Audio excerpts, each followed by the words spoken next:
মোহাম্মদ ইউনূসের মনে এরকম একটা বাসনা রয়েছে যে বাংলাদেশ, পাকিস্তান, চীন এরা সবাই মিলে যদি ওই অংশটার উপর ঝাঁপিয়ে পড়তে পারে তাহলেই তাদের উদ্দেশ্য সফল হবে। কেন বলছি, আমরা একটা ম্যাপের মাধ্যমে সেই ছবিটা একবার দেখানোর চেষ্টা করব যে ঠিক এই চিকেন স্নেক কোন জায়গাটা আর কেন এই জায়গাটা এত বেশি করে গুরুত্বপূর্ণ, আমরা সেটা দেখানোর চেষ্টা করি। চলুন, একটা অংশই হচ্ছে চিকেন স্নেক, একটা সরু গলার মতো অংশ। সেই সরু গলার মতো অংশটার পরে রয়েছে সিকিম, ভুটান, ওই সমস্ত সেভেন সিস্টার্সরা। যে চিকেন স্নেকের দৈর্ঘ্য মাত্র 170 কিলোমিটার, মাত্র 170 কিলোমিটার, চওড়া মাত্র 60 কিলোমিটার। ঠিক ওই যে জায়গাটা আপনারা দেখতে পাচ্ছেন, একদম একদম সেই মুরগির গলার মতো অংশটা। আর সবচেয়ে সরু অংশ হচ্ছে এই 20 কিলোমিটার অংশটা, ঠিক ওই মুরগির গলার মতো অংশটা। এই মুরগির গলার মতো অংশটাই হচ্ছে যাবতীয় টার্গেট। এইটাকে যদি ভেঙে দেওয়া যায় তাহলেই কেল্লা ফতেহ।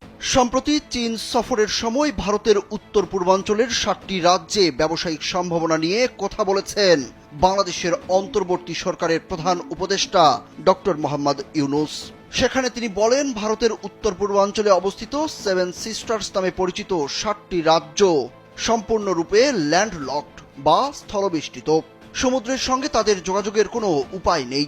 এই অঞ্চলের জন্য সমুদ্রের একমাত্র অভিভাবক বাংলাদেশ।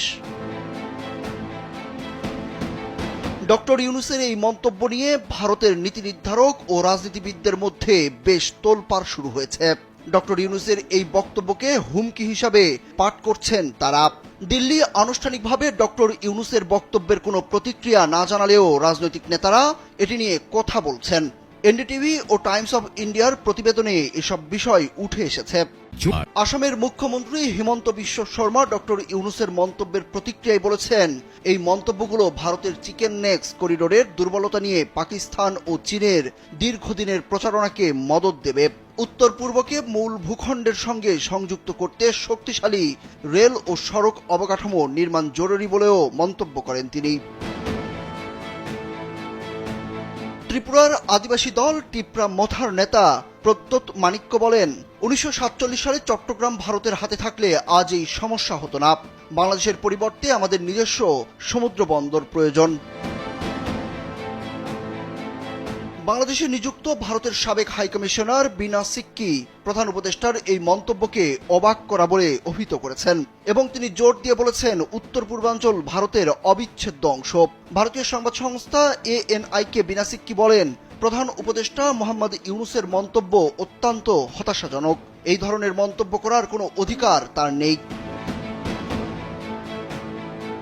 ডক্টর ইউনূসের বক্তব্যের প্রতিক্রিয়া জানিয়েছে ভারতের প্রধান বিরোধী দল কংগ্রেসও।